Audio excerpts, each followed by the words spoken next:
From the Paddock Mall Studios, this is WOCA, Ocala, Gainesville, The Villages, 1370 AM, 96.3 FM, The Source.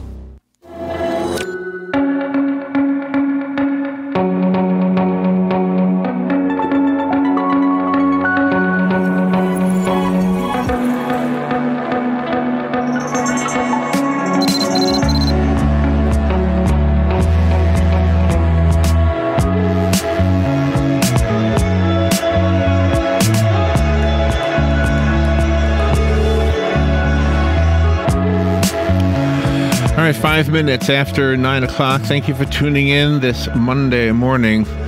You know, we live in a world where we want to believe that most people are good, and I guess I can reluctantly say that might be true. I'm not even going to say probably anymore. I used to say probably. Now I say it might be.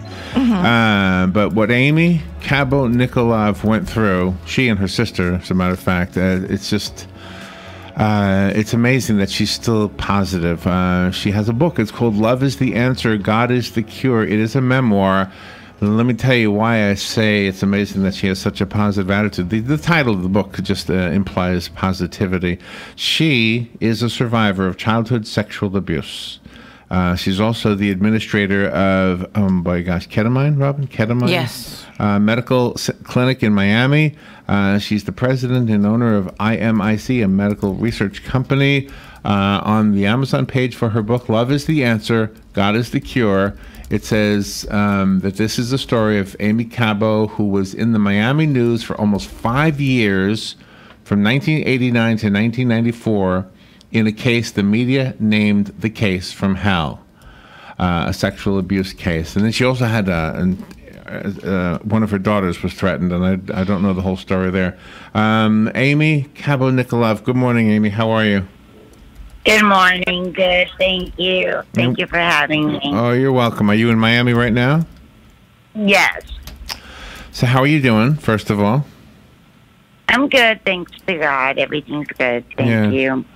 How are you so positive after all that you went through? We'll find out what you went through in just a second, but we already know enough to wonder, how did you stay so positive? Well, I just really always had my faith in God. Really, He's been the cornerstone of my life, and I found a lot of strength in prayer. Used to pray, just did that a lot throughout my life. Right. And one thing that's always been constant in my life is God. And, I think as long as you have God in your life, things turn out better. So the case went till 1994. That's 24 years ago, believe it or not. That's hard to believe, isn't it? Has time helped? Yes, I've learned a lot. I believe that all it's circumstances and things that we go through are, learned lessons in life. It's helped me to be the person that I am today. It shaped me to who I am today. In your memoir, this is kind of a weird question, and please don't take it too bad, but I'm just wondering, what do you think is the more important part of your memoir, the hard times or the recovery times? Well, I believe just the times that I was the person that I should be to others, and others were to me, the times that we practiced unconditional love, the times that we learned to forgive, the times that we moved forward no matter what. Easy. Hard to say. Easy to say, hard to do is what I meant to say. So tell us your story. How far back do you want to go to, when you were a child? Well, yeah, I mean, my stepfather came into my life when I was 3, but by the time I was 7, I told my mother, she had believed me. But then he came back 2 days later, and, the abuse just continued and worsened until about when I was 15. And then when I was 16, I was basically on my own, going through foster homes. And shortly after that, I was in an abusive relationship and underwent domestic violence. Oh my gosh. Several rapes, and went through 14 years custody battles while I went through school. But eventually I did get married, found the love of my life. That's my favorite part of the book, is the love story. And, it's been a nice journey. I'm curious if you have a message for women who've been sexually abused, who at this point don't think there's any man out there that can be like the man you just referred to as the love of your life. What is your message to them? That there is a basic goodness in everyone, and there is somebody for everyone. Things are meant to happen. I don't believe in coincidences. Just try to live your life the right way. The things that Jesus taught us, how to behave with one another, how to be more understanding, more forgiving, more loving. When a person is abused like that and you were able to get your mother to believe you, as you were growing up, though, was there any doubt in your mind that you might have somehow triggered this? And then once you came to grips with whatever answer you came with, how did you go to like yourself again? Well, as a kid, I didn't know what was wrong. As a kid, my mother was the one that would beat me, so he was actually the nice guy. So I didn't really think that far, I don't think. So the book offers hope, and it expresses a belief in God. Are you more religious now than ever, or was your faith strong even through the worst of times? Well, my faith had always been strong. I remember one time I had gone through a lot of custody battles, like 3 to 4 times a year, and it had been years. And I was a single mother. I had my daughter when I was 18, and I went through to 3 nuns, and they told me to read the story of Job. So I knew that eventually, someday, I always had high hopes. The misery would end. I mean, I got a surprise when my daughter almost got killed when she was 23 years old on Valentine's Day in 2016. And I write that about that in my book. Sometimes in life, you're just faced with challenges, and we can't control what happens or the challenges that we're faced with, but we can control how we react to them. When you say your daughter was almost killed, that was almost a murder by one of your tenants or her tenants, right? Yeah, that was a roommate that she got from Craigslist, and it had been in the local news. Oh, yeah. Danielle Cabo Jones, yes. When a person has something that's horrendous happen to them and then they go to therapy, is that a good thing for their future stability in life, the therapy sessions, and how long should they take those? Well, I think it's important to at least have some kind of medication to help if you have any PTSD symptoms, and so it's important to take some medication. I didn't have a psychiatrist that you see. I usually go to mine maybe every 6 weeks, every 12 weeks, or as needed. And just what I find most important is just to pray every day and just to trust God. The book is called Love is the Answer, God is the Cure. What happened with Aimee from The Case from Hell? That was a quote from the Miami Herald, I think. Miami News, anyway. Do you, as an administrator, is it the Ketamine Medical Clinic? How do you pronounce that? Right. It's a branch of IMIC and Company, and it's the Ketamine Medical Clinic, the Neuromedical Sciences Center. Oh, okay. And what do you do there? they offer ketamine infusions for PTSD, and takes care of suicidality, and it's helpful in depression. And what it is a minute dose of an anesthetic that's infused over an hour.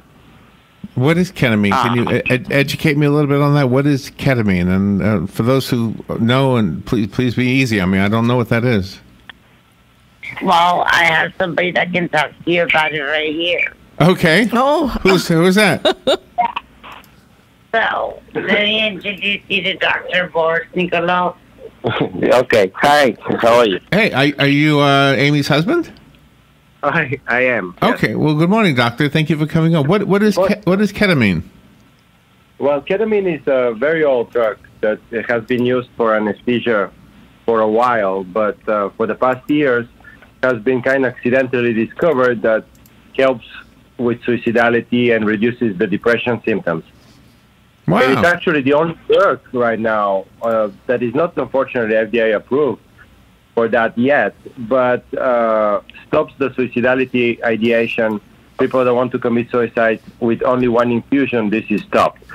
There is no other drug that can help with that. Wow. And this was discovered accidentally? It was discovered accidentally during a normal anesthesia, yes. Was it discovered down in Miami? No.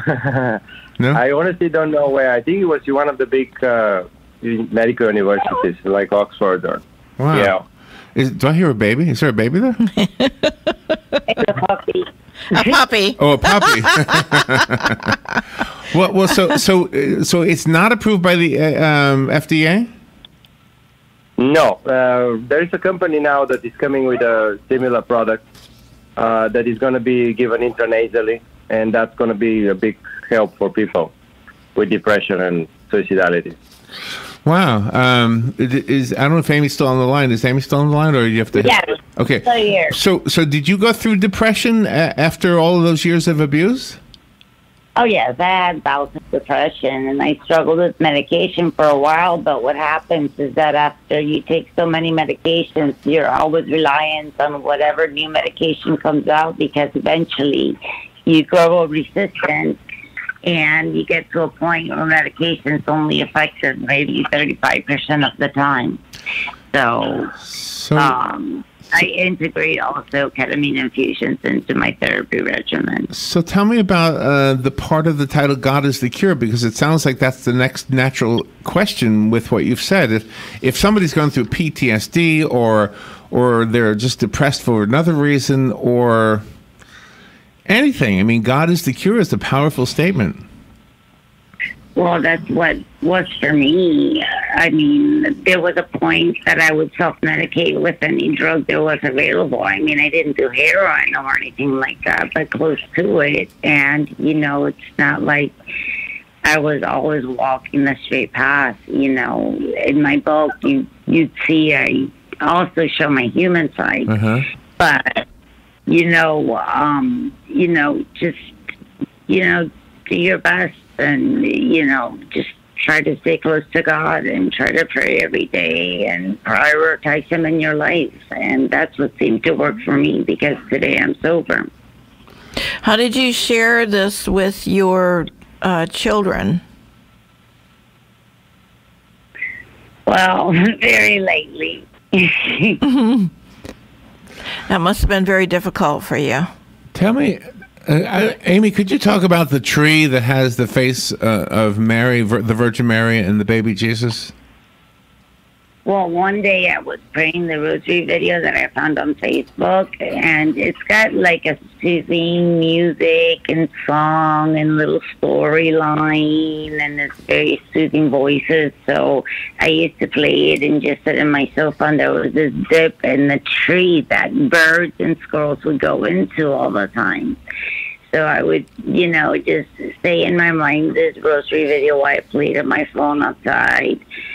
And because I'm an outdoor kind of person, and when I stared at this part in the tree, I realized that you can make out through the carvings that are naturally embedded into the tree the image of the Virgin Mary holding the baby Jesus. The baby Jesus is even saying hi. Wow, well, that's amazing.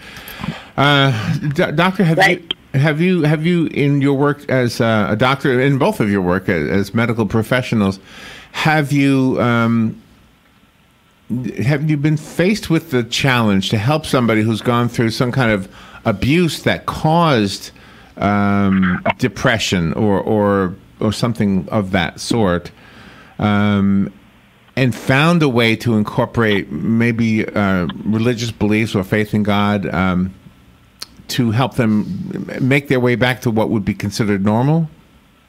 Well, that's a very good question, but that's Aimee's side. That's what I'm hoping to do with my book. Okay. So, and how would you guide somebody? Would it be through? How do you do that? That sounds like a hard job. I have a website, www.godisthecure.com, and they can always contact me through email. I have counseled somebody that, in the sense of transparency, letting them know that truth will set them free, and it can stop the cycle, and it can save the next victim. And how important transparency is needed. I wanted to be as honest as possible that I could in my book to empower other women to feel like they can be honest as well. Right. And, just we can come together and be there for one another. How do you get the children, the children that are abused? They're sometimes afraid to bring out what has happened to them for fear that people won't believe them. How do you instill in the children to just find somebody they feel they can trust and open up about this, to relate to them what happened? Well, where one door opens, believe it or not, God opens another one. We're constantly surrounded by people in our lives that God blesses us with, and I think that hopefully, as awareness grows and people become more aware of the prevalence, I mean, there was a 2015 study that said 1 in 4 girls will be sexually molested before they're 18. That's how high the prevalence is. And I don't know if people are aware of that. And the more that people talk about it and share their experiences and provide transparency, the higher the chances that, be there for one another. Do you think part of the way we can change that number is to change the way we raise our boys? Do you think there's anything we should be doing different with the raising of children in general, but boys specifically? Well, we should definitely have honest conversations with our children and, warn them about things like this. When I was a kid, I didn't even know it was wrong. It was such an odd situation. I really didn't know what to think of it. And I think it's important that parents do educate their children about, what's appropriate and what's not. Mm-hmm. It's important that we don't leave it just up to the schools. It's parents' responsibility as well. That's right. I think you're right. Yeah. If you're if you're somewhere in a group, they're like, everybody seems to be friendly and having a good time. Can you tell if somebody else, if there's a child there, are there any outward signs that you notice that they've been abused with their personality, the way they're showing their personality or their body language? Well, most kids have a happy spirit. I mean, that's in every kid. You could see normal behavior. I mean, you worry about the kid that's acting out in some way, or a child that's very reserved and very quiet. There's different ways to try to assess that, and I hope that psychologists are trained in that. Sense. Can your husband, can he see the image in the tree? I'm looking at the cover of the book, and I'm having a hard time finding it. Where would I look? Okay. you have to see where there's two diagonal little slashes. Those are like two eyes.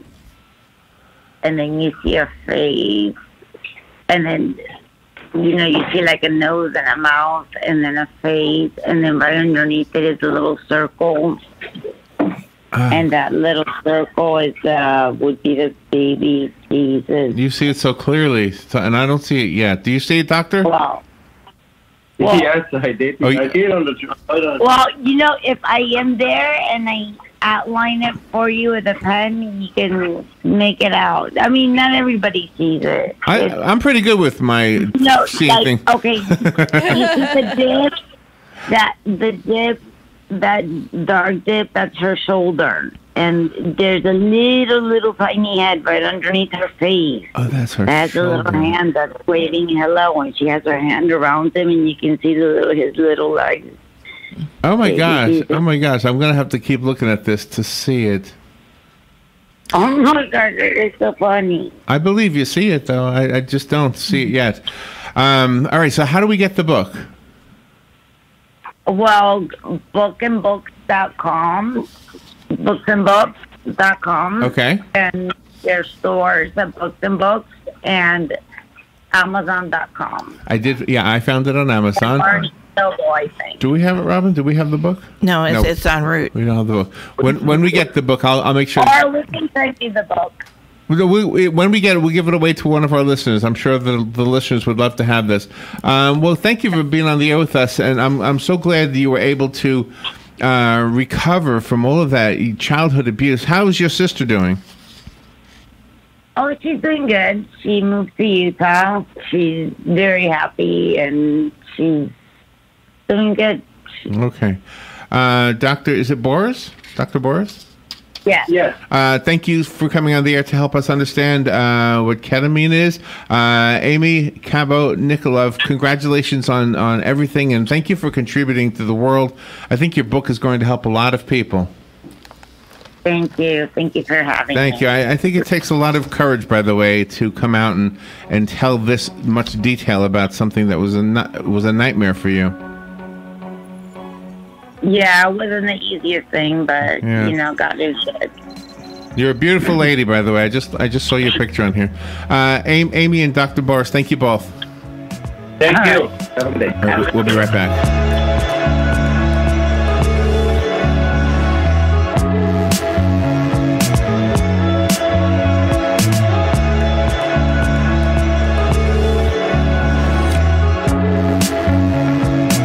Hey, if you get tired of hearing the word trees in this ad, it's only because I'm trying to tell you about the huge tree sale going on right now at Bob Wine's Camellia Gardens in Ocala. All priced to sell right now, including shade trees. Buy an extra large shade tree, 5 to 6 feet tall, for as little as $49 and get a second one for half price. Buy an extra large tree, 6 to 8 feet tall, just $79 and get a second one for half price. Fruit trees, all varieties, all sizes, including peach, pear, persimmon, olive, nectarine, mulberry, plum, and pecan, all half price. All citrus trees, including orange, tangerine, tangelo, grapefruit, lemon, lime, and kumquat, all at half price. Larger trees delivered, planted, and guaranteed for one low price at Bob Wine's Camellia Gardens, Southeast 38th Street, Ocala, just east of Lake Weir Avenue. Daily till 4, Saturdays till 2, in the same blooming place since 1952. Whether you're just starting out in your career or ready to make a change, being a commercial pilot is within your reach. The FAA has predicted that in the next few years, the number of planes in the sky will double, and that means a lot more jobs in aviation. Ocala Aviation has teamed up with an accredited university, enabling you to get a college degree in aviation while training to be a commercial pilot. And with options like financial aid, grants, and scholarships, it's never been a better time to get your new career in aviation started today. For more information, call me at Ocala Aviation, 352-861-7484. Fox News Radio. I'm Lillian Wu. A White House ceremony tonight for Supreme Court Justice Brett Kavanaugh. Chief Justice John Roberts with the outgoing, now retired Justice Anthony Kennedy making it official over the weekend after Kavanaugh was confirmed by the Senate by the narrowest of margins. Shortly after that, President Trump celebrated during a rally in Kansas. Brett Kavanaugh is a man of great character and intellect. Fox's Blake Berman adding, President Trump will leave the White House here in a few hours, head to Orlando to speak before a gathering of police chiefs from across the country. Accompanying him on Air Force One will be Deputy Attorney General Rod Rosenstein. This will be their first chance for a long face-to-face since news reports last month Rosenstein had discussed possibly secretly recording the president to expose chaos in the White House. Rosenstein denies the reports. This is Fox News. My number 2 does not look like a number 2. I don't know what to call it. Is there a number 3? Table for 4, please. Anything close to the restroom. A middle seat with these stomach problems? That's my fear of flying. Sound like you? If it does, you could be one of the many people with a digestive condition called exocrine pancreatic insufficiency, or EPI. Even if you don't know what EPI is, you might know the symptoms. Frequent diarrhea, gas, bloating, stomach pain. If you have even just one of these symptoms, you could still have EPI, because not everybody experiences EPI the same way, which is why it's so important to open up to your doctor about all your symptoms. And the good news is, EPI is manageable, so don't keep a lid on it. Go to identifyepi.com, complete the symptom checker, and use it to have a conversation with your doctor. Don't keep a lid on it. Visit identifyepi.com. Brought to you by AbbVie. Times of clouds and sunshine on this Monday. It'll be breezy with a shower and thunderstorm in the area. The high 85 at the coast, 89 inland. Partly to mostly cloudy Monday night with a shower or two. The overnight, though, 73 inland, 80 at the coast. For Tuesday, clouds and sunny breaks, breezy, warm, humid with a couple of showers, especially during the afternoon hours over the interior. High 84 at the coast, 88 inland. Wednesday, mostly cloudy and breezy with a couple of showers and a thunderstorm. High 87 at the coast, 91 inland. From the Florida Weather Center, I'm Joe Lundberg. Here is your 1-minute news brief. Governor Rick Scott has issued a state of emergency